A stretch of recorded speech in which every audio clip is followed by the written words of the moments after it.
एक कक्ष में 600 बच्चियों को बैठा के अगर डिसिप्लिन की बात करे जाती है, बिल्कुल भी उचित नहीं है, संभव ही नहीं।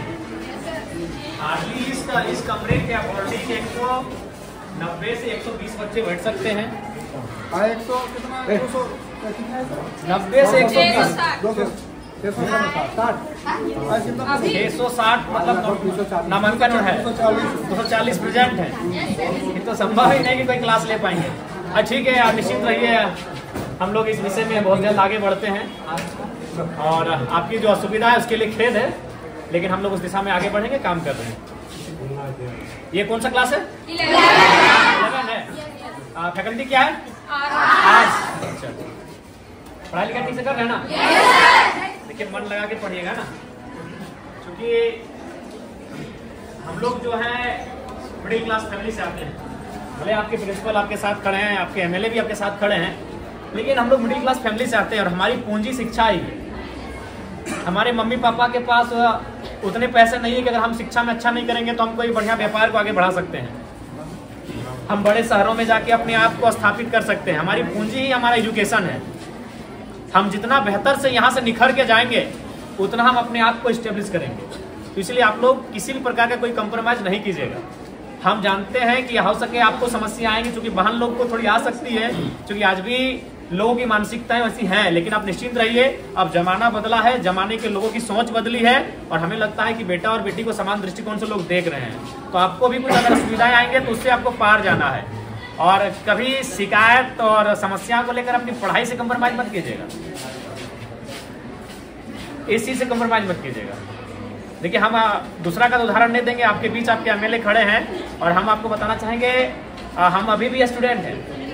अभी हम धनबाद विनोद बिहारी महतो विश्वविद्यालय से डॉक्टर ऑफ फिलोसफी के स्कॉलर हैं। और ऐसा नहीं कि कंटिन्यू 2018 में हमारा एडमिशन है, बीच में 2 साल बाधित हुआ है, क्योंकि इसमें होता है कि साल में 1.5 साल में आपको प्रेजेंट करना पड़ता है अपना थीसिस। तो हम अभी भी कंटिन्यू हैं, क्योंकि हमने कभी एजुकेशन से कंप्रोमाइज नहीं किया है। तभी आज हम आपके एज एमएलए के रूप में आपके बीच खड़े हैं। और हमें तो लगता है कि आप कम से कम हमसे बेहतर परिवार से ताल्लुक रखते होंगे, क्योंकि हम उतना समय नहीं कि हम आपको अपनी घटना सुनाए, लेकिन संक्षिप्त में इतना बताना चाहेंगे कि हमने उस माँ ने हमें पढ़ाया है जिसने 28 साल की उम्र में अपने पति को खोया था। मात्र 28 ईयर हमारी माँ की आयु थी। हमारा जो छोटा भाई था वो मैंने गर्भ नहीं था, उसका जन्म भी नहीं हुआ, तो दुनिया उसने देखा नहीं। तो उस समय हमारे पिता को हमारी माँ ने खोया था। उसी साल हमारे दादाजी का भी देहांत हुआ था और ठीक उससे 2 साल पहले हमारी एक बहन और एक भाई, और उससे ठीक 1 साल पहले 1.5 साल पहले हमारे एक बहन का भी डेथ हुआ था। तो उस परिस्थिति में एक स्त्री ने हमारा परवरिश किया और आज आपके एमएलए के रूप में हम हैं। हमने कभी एजुकेशन से कंप्रोमाइज नहीं किया है। आज भी हम स्टूडेंट हैं, आज भी हम स्कॉलर हैं। इसलिए आपको आपके एमएलए ये संदेश देना चाहेंगे कि किसी भी परिस्थिति में आप अपनी पढ़ाई से समझौता नहीं कीजिएगा। यही आपकी पूंजी है, क्योंकि आपके माता पिता अगर सक्षम है तो अच्छी बात है, हम भी शुभकामना देते हैं कि आप बहुत सक्षम हो। लेकिन ये अधिकांश ये सत्य है कि हम लोग मिडिल क्लास फैमिली से आते हैं और हमारी पूंजी पैसा नहीं है, हमारी पूंजी एजुकेशन है। आप जितना यहाँ से निखर के जाएंगे उतना बेहतर आपका भविष्य होगा। इसलिए कंप्रोमाइज बिल्कुल मत कीजिएगा। अगर आप पढ़ के जाएंगे तो कोई ना कोई रास्ता मिल जाएगा। अगर आप जमाने के अनुसार अपने आप को बनाएंगे तो कोई ना कोई रास्ता मिल जाएगा। अगर दुनिया में इतने लोग हैं तो उतना रास्ता भी है, लेकिन आप अपने आप को सहयोग रखोगे तब ना।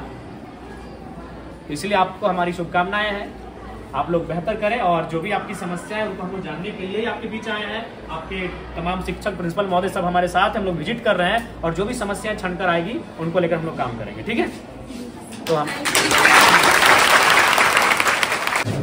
ठीक है, आप पढ़ना चाहिए। तो सबसे पहले हमारी बात को आप लोग सुनिए। 10 में है ना, देखिए 10 में अगर आप हैं तो अभी ये महीना है दिसंबर का, आपके पास काफी कम समय है।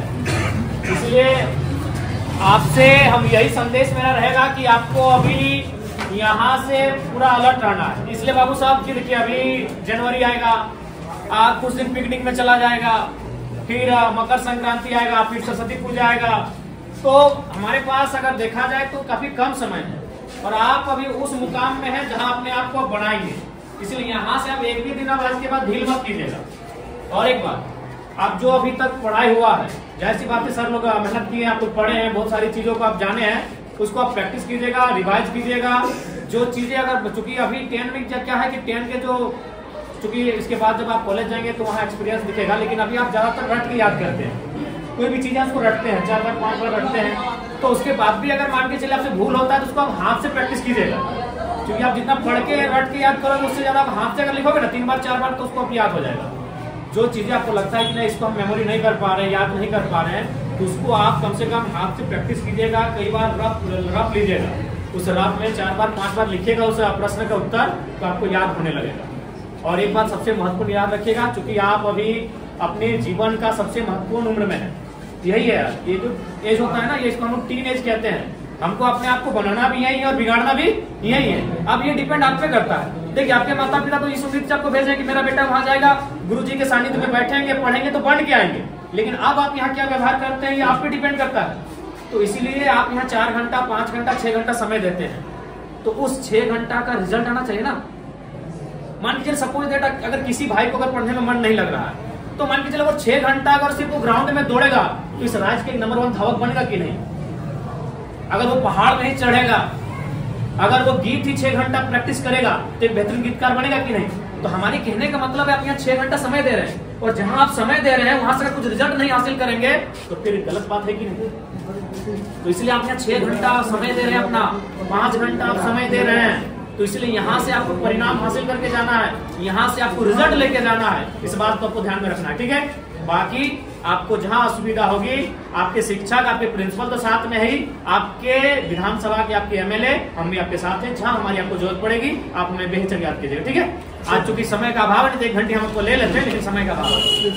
बच्चा का गार्जियन अभिभावक एक ही हो गया, अच्छा हम लोग भेजे हैं सर, एक ही वाला अनाज बचाना मिलता है। हाँ, तो जो 7-8 बच्चा हम लोग भेजे जिला के लिए सामाजिक सुरक्षा, हाँ पैसा 30,000 महीना मिलता है, ठीक है। 8 या 10 को आदमी भेजे, ठीक, इसको हमको संज्ञान में रखिएगा, क्योंकि उनको मालूम है अगर हम खेती में मन नहीं लगाएंगे तो फसल नहीं होगा, फसल नहीं होगा तो परिवार का अनाज नहीं होगा। किसी को मन नहीं लगता, जब धान काटने के लिए जाते हैं पूछेगा मन लगता है? मन लगता है सिनेमा देखने में, मन लगता है मेला घूमने में, मन लगता है शॉपिंग करने में। काम में मन नहीं लगता है, वहां लगाना पड़ता है, क्योंकि वही काम आपका पहचान है, वही काम आपका कर्म है, तो मन वहां लगाना पड़ता है। अभी आपका कर्म है आपका शिक्षा अर्जन करना, ये आपका कर्म है, इसमें आपको मन लगाना है। और लगता है तो अच्छी बात है, अगर लगता है तो अच्छी बात है, और नहीं लगता है तो लगाना पड़ेगा।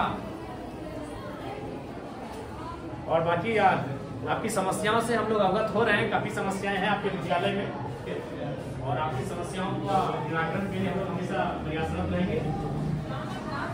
और आप लोग बढ़िया से मन लगा के पढ़िए, हमारी शुभकामनाएं हैं। अगर कुछ समस्याएं होंगी आप सीधा हमसे संपर्क कीजिएगा, और बेहिचक अपनी बात को रखिएगा, डर भय मत कीजिएगा कि हम आपके एमएलए हैं, हम आपके